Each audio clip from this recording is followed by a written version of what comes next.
There's no other way of defining it. That's racial prejudice. Pure, simple. It's no good you nodding your head, Alicia. Define it differently for me. I would say it's inhibition. He's not open-minded, is it? The opposite to that is open-minded. Right. He's probably got a prejudice to that. But what I would say, some of us have got inhibitions. Inhibitions. No. What's an inhibition? Inhibitions towards a prejudice. No. It's not an inhibition. You're not reading the dictionary correctly. Inhibition is when you won't do something because you might be seen to be shy of. A prejudice is when you've drawn a line and said, I'm not entertaining. You are not open-minded. I never went out of my way just to look for a white man or a black man. I did not go out of my way to do that. And I was quite happy if a black person or black man would have come along.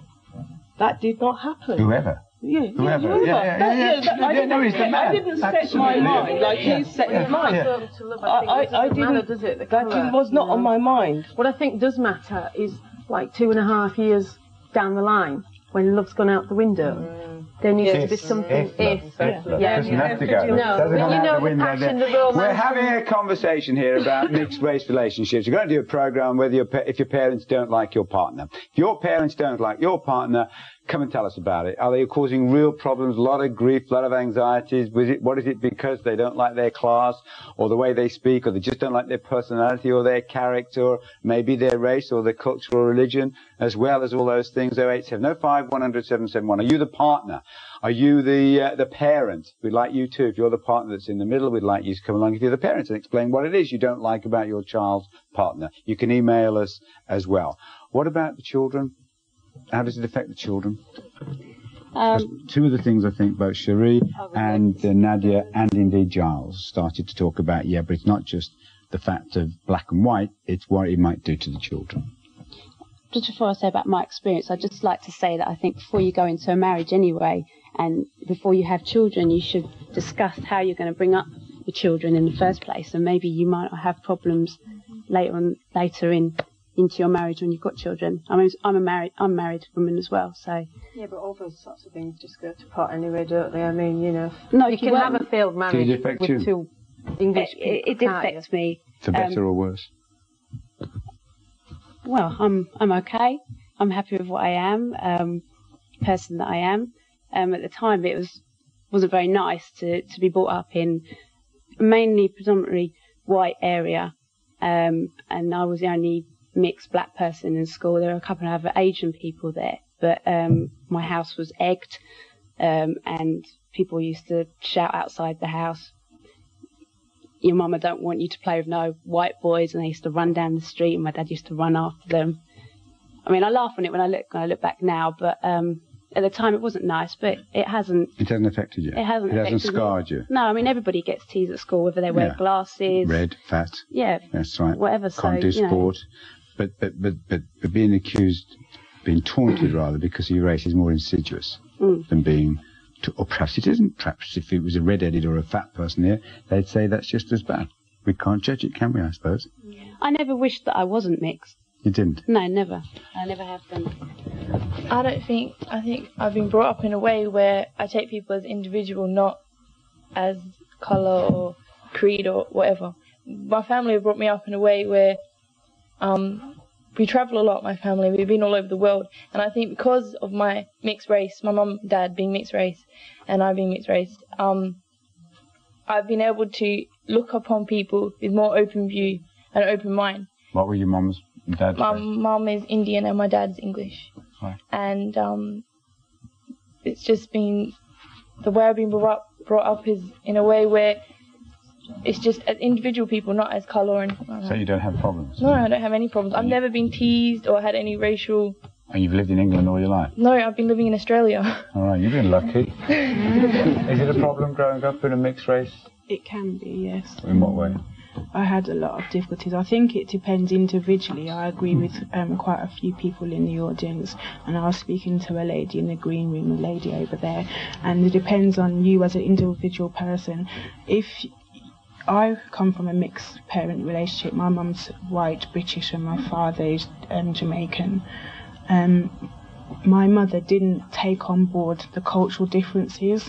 Again, with this couple over here, I'm with a partner. I have a daughter with my partner. My partner's Jamaican and I'm British. We're both black, but there is a lot of cultural differences. Even though I'm British born and he's Jamaican and we've got the same colour skin, there's still a lot of cultural differences between us. So there is also a lot of cultural differences between my mother and my father as well. What kind are there between you and your husband? Food, the way we prepare things, the way the house is kept, the way he's been brought up, the morals, the beliefs. Well, he's got different morals and beliefs too. Yeah. Can you give me an example without slagging him off? Can you think of an example? Where you have a different sense of morality or a different belief? Especially in food, like when my partner goes to my mother's house, he's very reluctant to eat the food because of the way my mum prepares the food. Right. Reluctant or doesn't like it? He doesn't like it and he's reluctant as well. Right. Do you have problems? No problems at all. I think the first question to ask is, what colour do you think I am? You wouldn't say I was mixed race. You just say I'm a black girl, yeah? Mm. My mother is Jamaican Chinese and my dad's Jamaican. All three children grew up as black children. We don't really know much about our Chinese side, but at the same time, it's all she's down missing to out on her roots. It's all down to parenting. If your parents can provide you with the foundation that you need to become a strong person, you shouldn't have any problems in life. What are you? What am I? What are you? I perceive myself as a black woman. What nationality? British. What culture? Afro-Caribbean culture. Why an Afro-Caribbean culture? Because that is where my parents are from.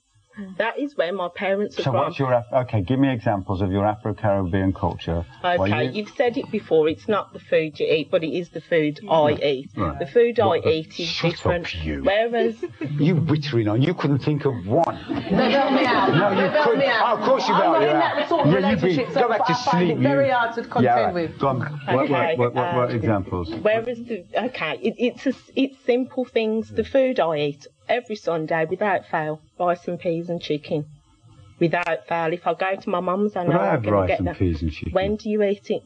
I have. Who do you have it from? And would you know how to prepare that for yourself? Oh no, I wouldn't know how to prepare bacon on beans on toast. But that's a different issue. That we're referring to, Robert, is completely different to the rice and peas that you're referring to. You're talking about garden peas. We're talking about pigeon peas. We're talking about black-eyed peas. I'm talking about pigeon peas and black-eyed peas. I must admit, I haven't been prepared for the outcome with my son.